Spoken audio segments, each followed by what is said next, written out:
नमस्कार दोस्तों। भारत का संविधान कहता है कि हमारे देश एक सेकुलर यानी पंथ निरपेक्ष राष्ट्र है। लेकिन पिछले कुछ दशकों में हमारे देश की व्यवस्था, कानूनों और नीतियों को लेकर कई गंभीर सवाल खड़े हुए हैं। आज हम बिना किसी पक्षपात के केवल उन तार्किक और संवैधानिक सवालों का विश्लेषण करेंगे जो अक्सर चर्चा में रहते हैं।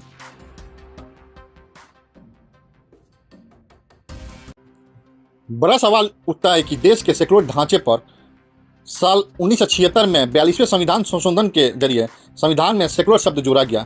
इसका सीधा मतलब है कि राज्य का अपना कोई धर्म नहीं होगा और सरकार सभी नागरिकों को एक समान देखेगी।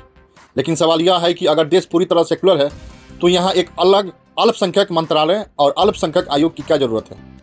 क्या एक सेकुलर राष्ट्र के विकास और कल्याणकारी नीतियाँ धर्म के आधार पर तय होनी चाहिए या आर्थिक पिछड़ापन के आधार पर? दूसरा सवाल न्याय व्यवस्था पर। भारत में क्रिमिनल लॉ जैसे चोरी, हत्या की सजा सभी के लिए एक समान है। लेकिन जब बात सिविल मैटर्स जैसे शादी, तलाक, संपत्ति का बंटवारा की आती है तो यहाँ अलग अलग पर्सनल लॉ बोर्ड काम करते हैं। सवाल यह उठता है कि जब देश में एक संविधान लागू है तो नागरिकों की निजी अधिकार धर्म के आधार पर अलग अलग क्यों होनी चाहिए?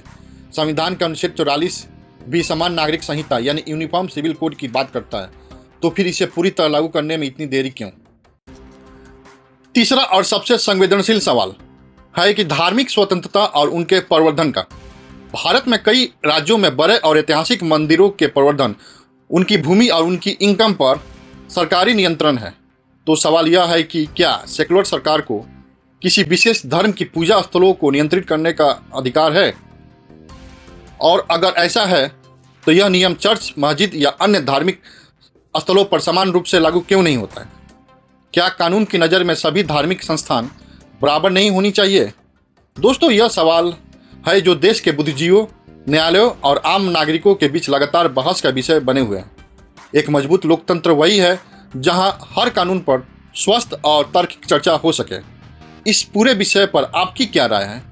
क्या हमारी व्यवस्था में सुधार की जरूरत है? अपनी विचार कमेंट बॉक्स में जरूर बताएं। धन्यवाद।